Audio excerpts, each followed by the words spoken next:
This is E.T., and this is Billy Joe Willis. He's now gone at age 91. That was on June 9 of 2020.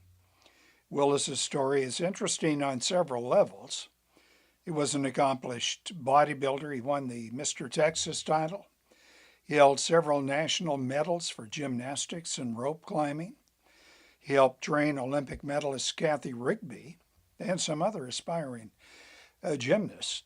He was a skilled drummer, performing with his own band at the Carousel Club in Dallas, Texas, one owned by Jack Ruby. Ruby, one of the pivotal individuals involved in the assassination of John F. Kennedy, and more on that later. First, some info regarding Willis's athletic performances. Now note, E.T. does not much discuss bodybuilders for several reasons, or any athlete who competed after the mass introduction of, performance-enhancing substances. One reason being that too many bodybuilders are so, chemically bloated that they lack flexibility and endurance necessary for real athletic performances. Yes, I know there are exceptions. Billy Joe Willis competed in several activities that require both flexibility and endurance prior to the enhancement of chemicals.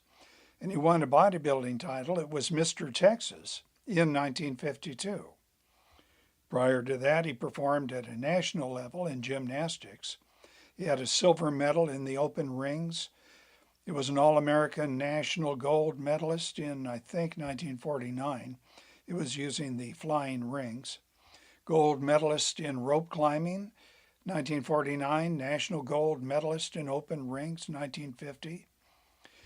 Willis studied psychology. He later worked as an assistant coach at the University of Illinois. He served 2 years in the United States Air Force until 1952. He was an accomplished musician and writer. All in all, a well-rounded individual.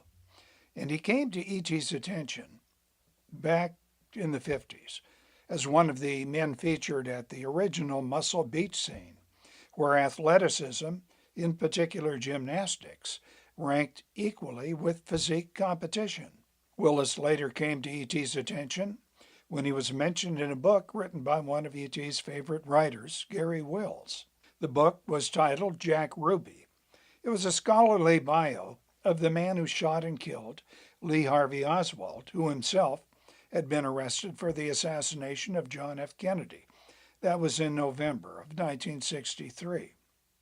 When he was shot by Ruby, Oswald was being transferred from the Dallas County Jail to another location.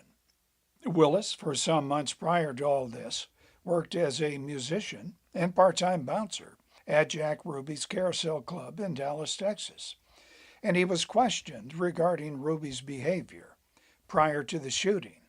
Now here is part of Willis's testimony during a Texas inquiry, and I'm quoting Billy Joe Willis.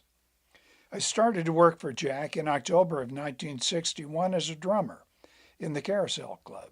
About 5:30 p.m. Friday, and that is right after the killing of John Kennedy. About 5:30 p.m. Friday, I talked to Jack by phone, and he told me that the club would be closed Friday night.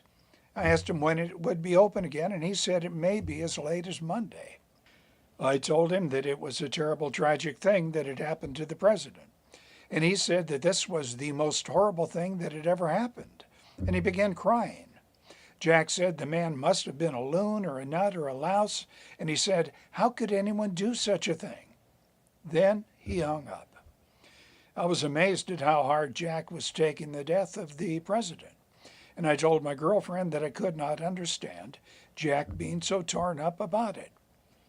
I tried to call Jack again Saturday, but didn't get an answer. I have not talked to him or seen him since.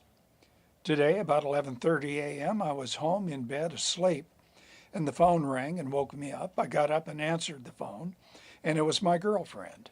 She told me that she had heard Jack Ruby had shot and killed this man Oswald. Unquote.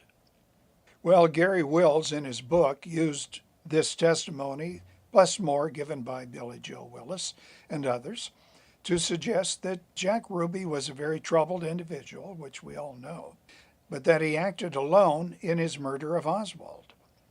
E.T. is of the opinion, and it's just an opinion, that given the ample evidence of Ruby's association with New Orleans mob figures, who themselves had an alleged interest in the removal of the president, that there is more to the story than a simple crazed lone gunman.